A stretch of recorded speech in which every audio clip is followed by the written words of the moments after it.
show, one of the major questions being debated in our country today is whether it's okay for the president to lie his fucking face off 24 hours a day.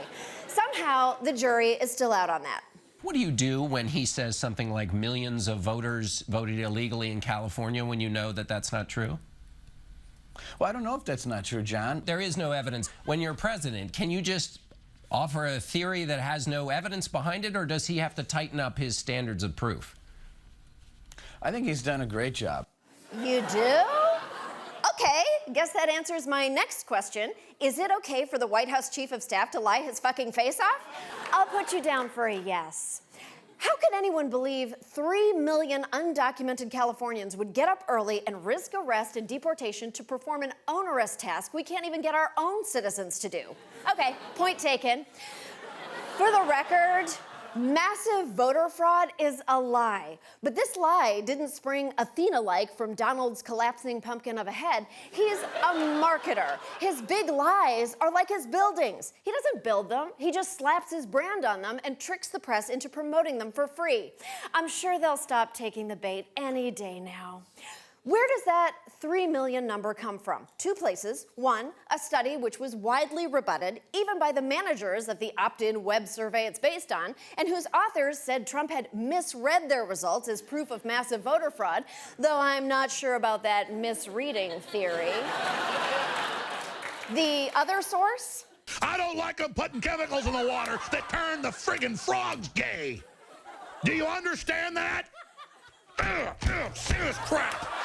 Of course. Noted Sandy Hook truther and moon landing denier Alex Jones, who despite protests got approval to build a bullshit pipeline straight into the president-elect's brain.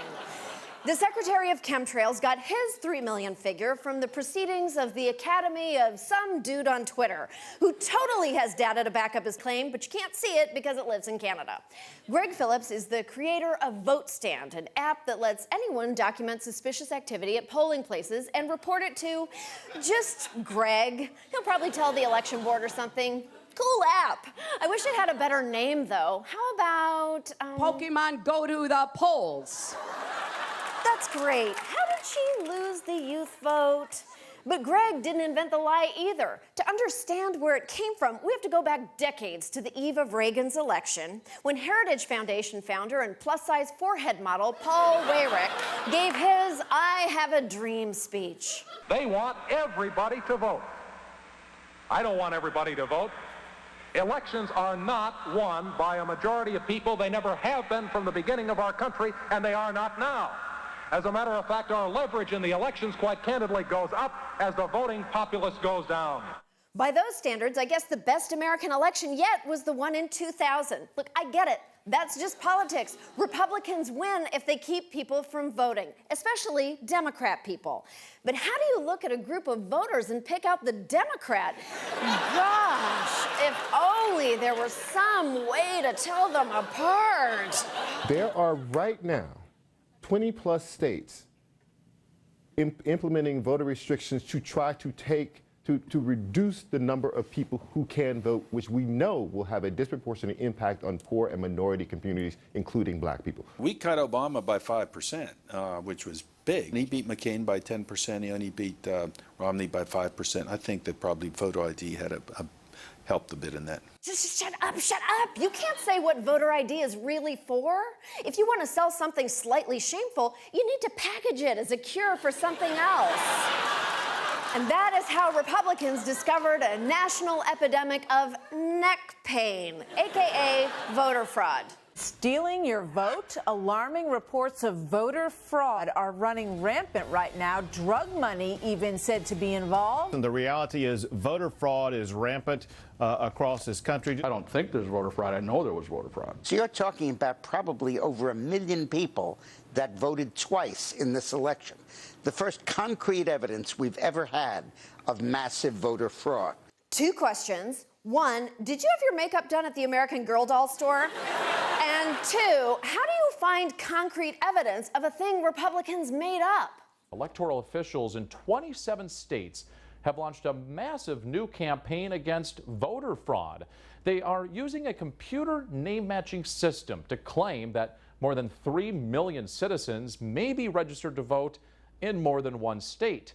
Now, the lists are based on common names like John Jackson or David Lee. What? Under that system, the only people safe from voter purging are Whoopi Goldberg and Yahoo Serious.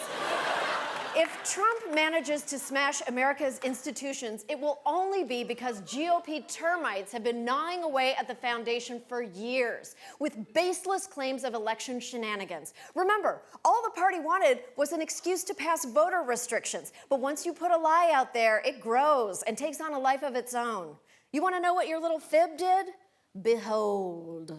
Voting is a privilege in this country, and you need to be legal, not like California where 3 million illegals voted. So where are you getting your information? From the media. Where else would we get? Some of it was CNN, I believe. CNN said that 3 million illegal people voted Well, in it was coming California? all across the media. I don't know. Maybe I heard it here, maybe here. It was on a screen and it activated my endorphins, so it must be true. Now, if you'll just excuse me, I'll just forward it to all my nieces and nephews. I mean, unless someone I trust tells me it's bullshit. Trump tweeted in the last week or so that he had actually won the popular vote if you deduct the millions who voted illegally. Do you believe that? I don't know. I'm not really focused on these things. And send. Oh, what's Pizzagate? We'll be right back.